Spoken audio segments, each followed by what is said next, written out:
2부 시작합니다. 오늘 우리 59장의 말씀을 살피는데, 우리 먼저 하나 읽고 갈게. 고린도 후서 6장, 성경책 292면입니다. 이거는 내가 아주 자주 이렇게 언급되고 우리가 잘 알고 있는 말씀인데, 오늘 이 말씀과 이제 연결시켜서 우리가 좀 살펴볼 필요가 있겠다 싶으세요. 자, 고린도후서 6장 14절부터 17절까지 쭉 읽어볼게요. 너희가 믿지 않는 자와 명예를 함께 매지 말라. 의와 불법이 어찌 함께하며 빛과 어둠이 어찌 사귀며 그리스도와 베알이 어찌 좋아하며 믿는 자가 믿지 않는 자가 어찌 상관하며 하나님의 성전과 우상이 어찌 일치가 되리요. 우리는 살아계신 하나님의 성전이라. 이와 같이 하나님께서 이르시되 내가 그들 가운데 거하며 두루 행하여 나는 그들의 하나님이 되고 그들은 나의 백성이 되리라. 그러므로 여기부터 이제 중요하죠. 너희는 그들 중에서 나와 따로 있어 부정한 것을 만지지 말라. 내가 너희를 영접하여 너희에게 아버지가 되고 너희는 나에게 자녀가 되리라. 전능하신 주의 백성이니라. 이렇게 말씀이에요.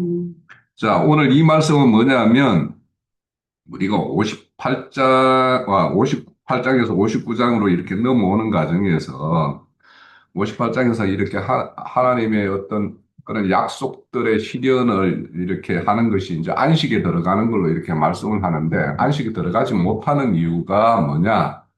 그거는 어떤 외식적인 어떤 그런 것에 이렇게 매몰되어 있어가지고 자신이 쏟고 있는 거예요. 내가 이렇게 외식적이고 의례적인 어떤 그런 예배를 이렇게 드리면 하나님은 기뻐 받으실 거다라고 이렇게 말씀을 하시는, 그렇게 생각을 하고 그들은 그 일을 할 것인데, 하나님은 그것을 나막 이사야서 1장에 보면 나 토해버리고 싶다 막 그런 말씀을 한단 말이에요. 그러니까 하나님은 이렇게 겉으로 보이는 것이 아니라 속 사람의 어떤 변화가 그 사람으로 이렇게 드러나는 걸 원하는 것이지, 겉으로 속은 여전한데 겉만 이렇게 번지르하게 하는 것들을 원치 않는 것이 이제 하나님의 어떤 거죠. 그래서 하나님은 사람의 어떤 심중을 헤아리는 분이다. 이렇게 이제 우리가 알고 있죠. 그런 분인데, 그런데 59장에 보면은 각자가 이렇게 죄로 인해서 2절에 보면 너희의 죄악이 너희와 하나님 사이를 갈라놓았고 너희 죄가 그 얼굴을 가리어 너희들에게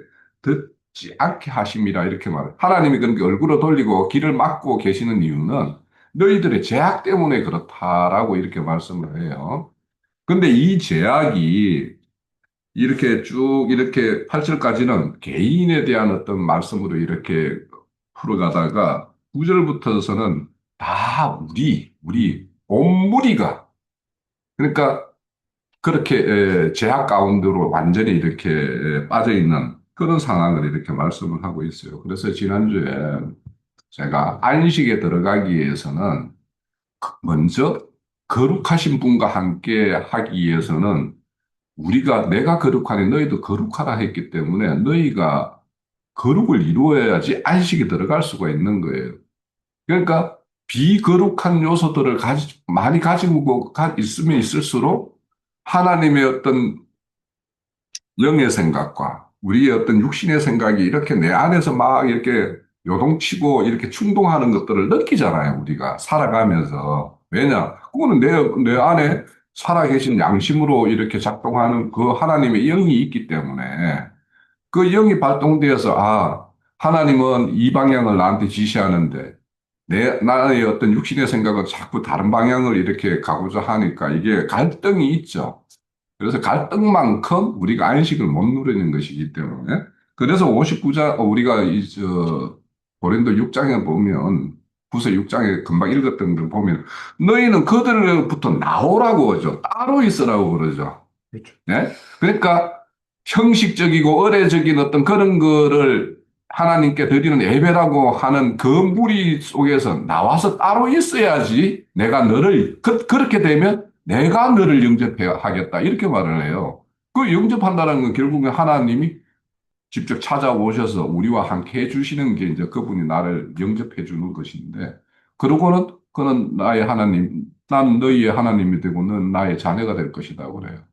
그 무리 속에 있으면 세상으로부터는 나왔다 하더라도 그들은 강야에 다 엎드려 죽을 자들로 되는 어떤 그런 모습이고 그것이 어떤 아까 형제님 앞에서 증거할 때 보면 백성들의 어떤 모습이고 진정 상속받고 하늘의 기업을 받을 자들은 자녀가 되어야지 자식에게 상속을 시켜주지 종들에게 상속시켜주는 부분은 없잖아요. 네. 그래서 지금 그런 것을 말씀을 하고 있는 거예요. 그래서 이렇게 같이 있으면서 우리말에 초록이 동색이라는 말이 있죠. 네. 누구는 자꾸 풀 색깔 하는데, 누구는 초록 이렇게 이야기하면 같은 말을 하면서 다른 걸 주장하는 것과 같은 말이에요.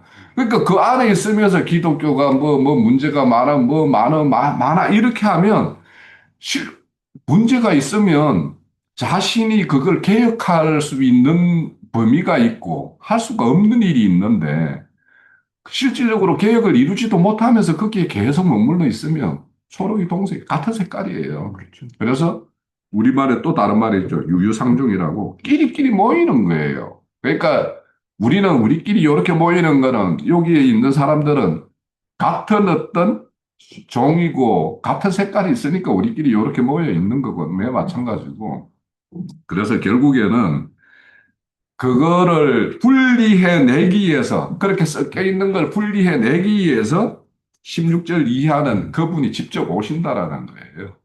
결국에는. 그런 말씀이고. 그래서 우리가 그 9절부터 이렇게 보면 정의가 멀고 공의가 멀다 이런 말씀은 실질적으로 이제 이런 것이 그분이 직접 오게 된 배경이 되는 거죠. 그죠? 그래서 출애굽 시킬 때도 보면은 아말렉 족속의 죄가 간영할 때 비로소 이제 하나님이 이스라엘 백성을 이렇게 불러내요. 그런데 불러내는 이유가 있잖아요. 아말렉 족속을 멸하는 하늘 군대로서 불러냈는데 그들이 강약길에서 다 엎드려 죽는 어떤 그런 어떤 용사가 아니라 그냥 아주 겁쟁이거나 아주 전쟁을 치를 수 없는 어떤 그런 실상이 그 출애굽 한 1세대들에 의해서는 그게 그렇게 드러났고 그래서 하나님은 강야에서 태어났거나 출애굽할 때 어린아이였던 그들을 이렇게 그 2세대를 통해서 여호수아에게 붙여가지고 이렇게 가나안 땅을 아말렉 족속을 이렇게 정벌하는 전쟁을 치르게 되는 거예요. 그래서 우리의 어떤 신앙이라는 게 여기에 보면 16절 이후에 보면은 뭐 공의의 갑옷을 입고 구원의 머리에 투구를 쓰고 막 이렇게 뭔가를 이렇게 용사의 어떤 그 모습을 이렇게 딱 이렇게 갖추는 것을 이렇게 말씀을 하고 있잖아요. 그러면 이런 걸 왜 이렇게 갖추겠냐라는 거예요. 우리가 이렇게 이런 어떤 용사로 갖추는 어떤 거는 1차적으로는 용사가 되기 위해서는 자신과의 싸움이 있어야 되는 거예요. 내 안에서 싸움이 그 비거룩과 거룩의 어떤 싸움에 의해서 거룩이 이겼을 때 그 사람이 이제 용사의 어떤 풍물을 갖추는 거예요. 그것이 결국에는 투구를 쓰고 뭐 말씀의 검을 뭐 무장하고 하는 것이 다 그런 것이고 그래서 이제 그런 어떤 속사람을 하나님의 어떤 용사로서 변모시키는 어떤 그런 한 면이 먼저 선행이 되어야 되고 그것이 된 사람들이 뭐냐 하면 2차로 뭐냐면 공중근세 잡은 악한 영들과의 싸움을 싸우는 거예요. 그러니까 개인의 싸움이 여기에 보면 우리를 다 이렇게 점령하고 있는 이 악한 영들과의 싸움이 있는 거에 있어야 되는데 지금 그럴 용사가 없다라고 말하는 거잖아요. 16절에 사람이 없다. 그 용사들과 그런 어떤 악한 영들과 직접 싸울 만한 용사가 없으므로 직접 그분이 이렇게 오셔야 되는 어떤 그런 배경을 설명을 하고 있는 거예요. 그래서 항상 그분이 직접 나타나고 직접 오신다라는 것은 한 면에서는 심판이에요. 한 면은 시대의 전환이에요. 항상 그분이 나타난다. 메시아가 나타난다. 그분이 오셨다. 개인에게 오더라도 그 인생과의 어떤 싸움 다투어 주기 위해서 오시는 거고 그 하나님이 다투어 주는 것이 우리의 어떤 구원을 이루는 거예요. 그러니까 그분이 우리와 다투지 않으면 그 우리 저 창세기 6장에 보면 떠나가 버리잖아요. 싸워주지 않으면 그들이 결국에는 뭐예요?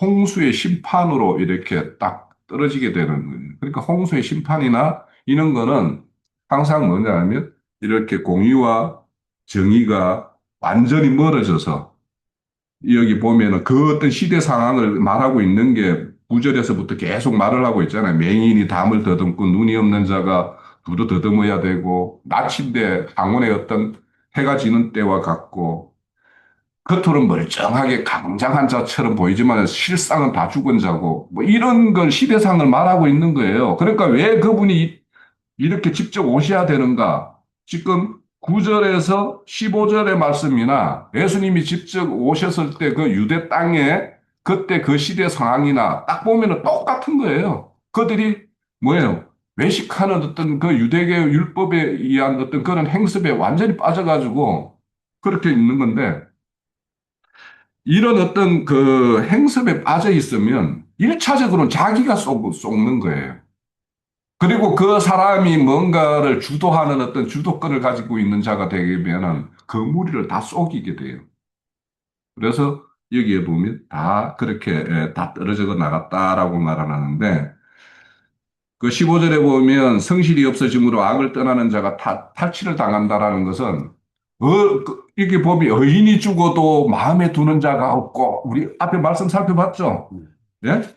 그런 시대예요. 그렇게 의인이 다 죽어가고 그러니까 악을 떠난 자 중에서는 그 악인들에 의해서 완전히 그렇게 생명을 이렇게 빼앗기는 어떤 그런 자들이 있는가 하면 악을 떠났다가 다시 그 악무리로 다시 돌아가는 자도 있다라는 거예요. 여기 뭐 탈취당한다라고 하면 다 순교만 당한 것이 아니라 다시 그렇게 백업하는 사람도 있다라는 거죠. 그러니까 그러다 보니까 하나님이 이제 이들을 이제 지킬 파수꾼이 없는 어떤 상황 그런 상황이 되는 거예요. 그러니까 파수꾼이 없는 상황이 되게 되면 다 뭐예요?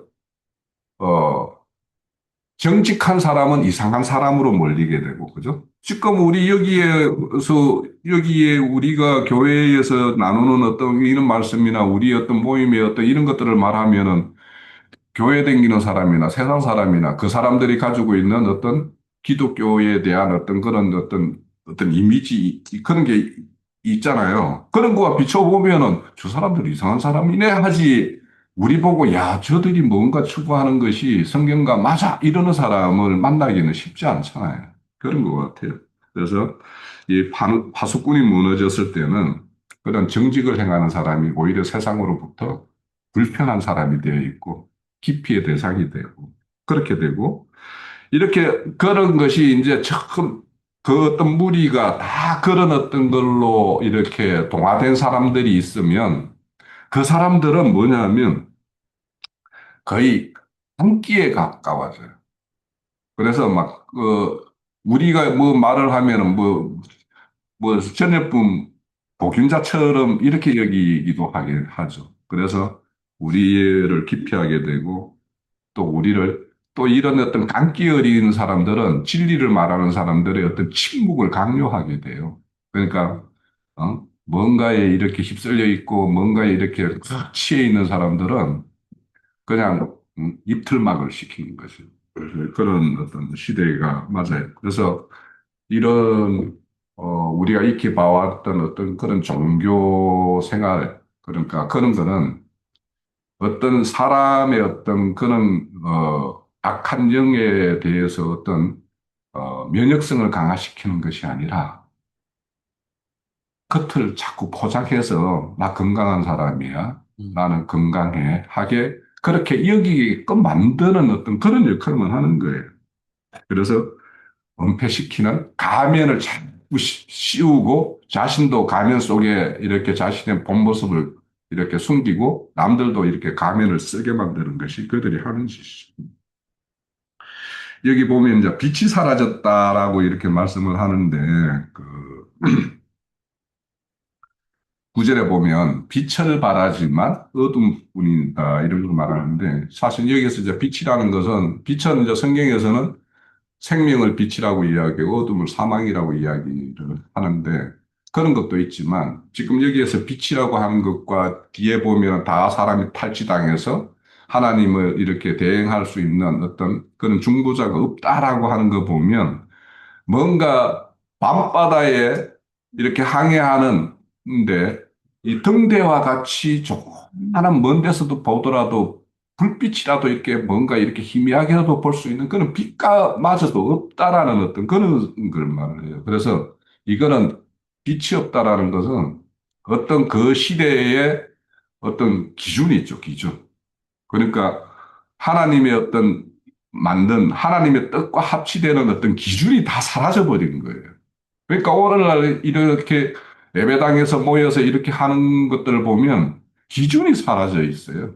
그러니까 우리 어떤 신앙의 기준은 하나님의 말씀이고 그들도 말씀을 본다고 하죠. 말씀을 추구한다고 하는데 말씀에는 겉으로 이렇게 드러난 어떤 조문으로 보이는 것이 있는가 하면 그 이면에 어떤 하나님의 어떤 숨겨진 뜻이 있잖아요.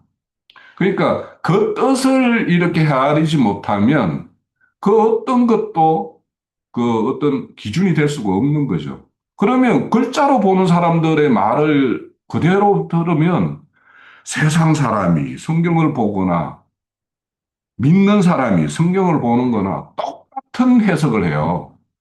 그러면 이게 땅의 이야기냐, 하늘의 말씀이냐, 이게 구분이 안 되는 거잖아요.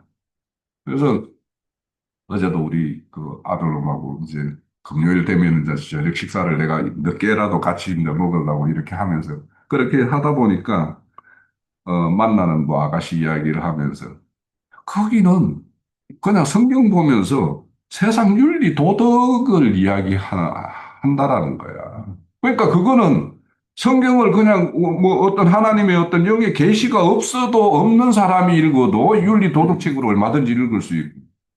그런데 믿는 사람들이 모여서 앞에서 인도한다라고 하는 사람이 읽는데 이거를 윤리 도덕으로 읽으면 그거는 이게 땅의 말이 되는 것이 하나님의 말이 되는 게 아니잖아요. 그러니까 그런 사람들에게 그 세계에는 빛이 없는 거예요. 하나님이 보시기에는 빛이 없는 거죠. 그래서 어떤 기준이 없는 거예요. 기준이 없게 되면 뭐가 되느냐? 사람이 기준이 돼요. 하나님의 어떤 뜻이 기준이 안 되면 사람의 뜻이 기준이 되어서 그래서 윤리 도덕으로 가는 거예요. 그렇다 보면 다 눈치 보는 거죠. 눈치. 지체들끼리 눈치 보면서 내가 이렇게 하면 저 형제가 어떻게 생각할까? 어떻게 생각할까? 이러는 거예요. 그런데 이제 우리가 세상 사람이 겉으로 보이는 어떤 윤리, 도덕, 박애 정신과 믿는 사람들이 진짜 하나님의 뜻과 이렇게 간통이 되어 있는 사람이 겉으로 보일 땐 똑같은 일이 드러나더라도 그거는 목적이 다르고 의도가 다른 거예요. 그렇기 때문에 그러니까 우리가 흔히 말하는 윤리, 도덕, 뭐 육적, 영적 이런 걸 구분을 할 때 그거를 그냥 겉으로 드러나는 거 그걸 보고 판단하면 그 사람이 성경을 볼 때 종문으로 보는 거나 어떤 사람의 행위를 겉으로만 보는 거나 똑같은 거예요. 그러면서 겉으로 드러나는 거는 그냥 어떤 행위는 겉으로 드러나는 걸로만 보고 성경의 말씀은 겉으로 드러나는 조문이 있는가 하면 그 속에 이면에 어떤 하나님의 뜻이 있다라고 해석을 해요. 하나님의 뜻이 간통되어 있는 사람이 행한다라면 육신에 있는 사람이 행하는 거하고는 전혀 다른 거예요. 그러니까 이웃에게 뭐 101호 아주머니한테 뭐 김치 하나를 주는데 세상 사람이 갖다 주는 것과 내가 믿으면서 저 사람에게 어떻게 해서 저 사람을 하나님 복음 가운데로 인도할까 하는 그 김치는 전혀 다른 거예요. 다른 건데 그걸 김치 한 쪼가리 갖다 주는 걸로만 보는 거예요. 행위는 그러니까 속의 이면의 행위는 헤아리지 않고 겉으로 보이는 것만 보는 거예요. 성경은 조문으로만 보면 안 되고 이면을 다 살펴야 된다고 그러면서. 그 얼마나 그 모순되는 어떤 그런 해석이에요. 그러니까 우리가 그런 것들도 잘 이렇게 헤아려야지, 우리가 어떤, 이렇게 극과 속을 이렇게 균형 있게 바라보는 것이고, 우리가 믿는 자로서의 어떤 행함에 있어서도 그런 것이 이렇게 뒤따르는데, 지금은 뭐 이렇게 하면은 뭐 행하는 것이 무슨 죄 짓는 것 같이 이렇게 돼버렸어. 그렇지 않아요. 그게 내면이 바뀌면 겉으로 드러나는 것이 바뀌어야지 당연한 거잖아요. 속이 바뀌었으면 겉으로 드러나는 행실이나 뭔가 행위가 달라져야지 행위의 어떤 변화는 하나도 없어. 그러면 그거는 말밖에 뭐, 어? 뭐 더 있어요? 그래서, 대기로 집 아주머니 그래서 우리, 안 나가도 되겠네. 안 나가는데. 그래서 이렇게 그것이 뭐냐면 제가 이런 말을 하는 이유는 어떤 무리의 분위기가 하나가 뭔가 이렇게 되면 모든 사는 게 이게 전염이 돼가지고 다 같은 생각을 가지고 싶다라는 거예요. 그래서 초록이 동색이고 유유상종이라는 말을 내가 하는 이유가 있어요.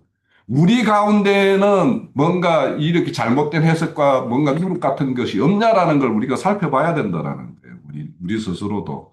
우리의 모든 것은 우리는 다 옳고 우리는 뭐 그릇된 게 없다라고 생각하면 그러면은 뭐 우리 다 데리고 가버려야지. 뭐하러 이 땅에 또요. 다 구원을 다 이루었는데. 이러고 가버려.